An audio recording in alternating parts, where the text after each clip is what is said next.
Two minors aged 13 and 15 years old were involved in an indictable crime attacking Toe Tie Cafe, a renowned Australian rugby player, and his family in their home in Brisbane on the 16th of August 2021. In the intention of an armed robbery and a home invasion under the influence of drugs and alcohol, the minors were armed with a sharp sickle and a knife and were confronted by Rachel Curfew, who was first to wake up. Shortly after, Toe Tie Cafe was woken up by Mrs. Curfew screaming as the attackers inflicted grave lacerations on her arm with a sickle. In an attempt to protect his wife, Mr. Curfew was stabbed around his upper abdomen, around his liver, heavily injured with a 25mm stab wound. In addition, their 18-year-old daughter and 21-year-old son were slightly injured after running to their aid. The offenders were sent to a Children's Supreme Court hearing, and the two offenders pleaded guilty, charged with 4 counts of attempted murder, 3 counts of assault causing grievous bodily harm, and 1 count of unlawful use of motor vehicles and burglary. They violated Crimes Act 1900 No. 4 under Section 35 and 94 as they breached the protection and privacy of the Caffrey family. As a result, one teenager was charged with 7 years in custody, and the other was sentenced with 8 years in custody, while the other 2 who did not take part in the physical stabbing of the Caffrey family were charged with burglary and sentenced 2 years and 6 months of detention. A crime sentence is based on several factors that could affect the offender's legal capacity and mental state, such as age, intelligence quotient, mental health, and motivation. However, in some cases, strict liability is established and the seriousness of the actor's risk corresponds to the severity of their punishment. Prosecution is also evaluated through Dolly Incapax. Any child under 10 years old cannot be prosecuted. This is because juveniles have a limited legal capacity, which refers to the limited development of their cognitive and emotional abilities. As a result, they cannot be held accountable and is instead sent to rehabilitation. Children between the ages of 10 and 14 can be prosecuted. However, it must be evident that they were completely aware of their intentions and consequences.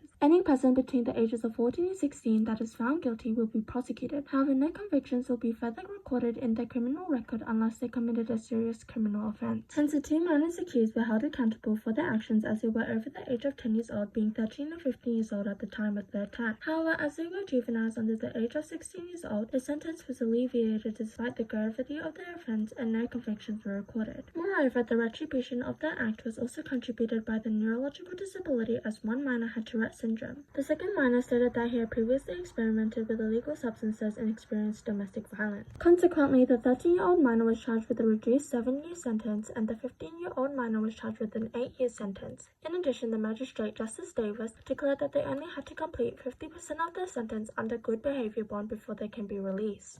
The 2 intoxicated minors were charged with 4 counts of attempted murder and assault, which violated Section 94 of Crimes Act 1900 No. 40, stating a person who robs or assaults a person with the intent to rob or steal from the person of another is guilty of an offense. This offense is punishable by a maximum penalty of imprisonment for 14 years. However, due to their limited legal responsibilities, their punishment was faced with 7 to 8 years in incapacitation. They were required to complete rehabilitation practices for their substance addiction. In comparison to adults, they are expected to be fully aware of their consequences and take complete responsibility for their criminal offences. This is seen in another indictable offence in Donvale, Melbourne on June 23, 2023, where 4 men in their 20s invaded an elderly couple's home, retrieving $160,000 worth of jewelry and valuables. The offenders assaulted the 60-year-old couple, threatening them at knife point. The Hoppers Crossing man was charged with aggravated home invasion, burglary, and attempted murder. In regards to inflicting grievous bodily harm due to recklessness, they can be sentenced to a maximum penalty of 10 years or 14 years if committed with another person. Grievous bodily assault is the worst offense involving physical harm, as it can cause transmission of chronic diseases, fragmented bones, and burns. Also includes the permanent disfigurement of the person, which is seen in penetration of Toe Tie Caffrey's liver. In addition to attempted assault and attempt of theft, they can anticipate a maximum penalty of 14 years. Overall, this would be a total sentence of 28 years in jail if committed by an adult, demonstrating the intensified repercussions between minors and adults. Despite the minor's recklessness and negligence in society, the crime is not premeditated, and the act of the stab was imposed not by motivation but from fear. Pre-sentence psychological reports illustrated that both teenagers experimented with substances due to immaturity and constant domestic abuse between parents. In addition, the second minor had a physical disability of Tourette syndrome, a neurological disorder which causes rapid and involuntary repeated movements. He stated that he experienced suicidal thoughts after experimenting with substances and was bullied at school. These influential factors existing during their adolescence provoke the minor's malicious acts. Overall, the community in court has a role to teach young minors about the outcomes of their actions instead of immediate punishment. Hence, the sentence should be relieved and instead institute effort into rehabilitation and mental support.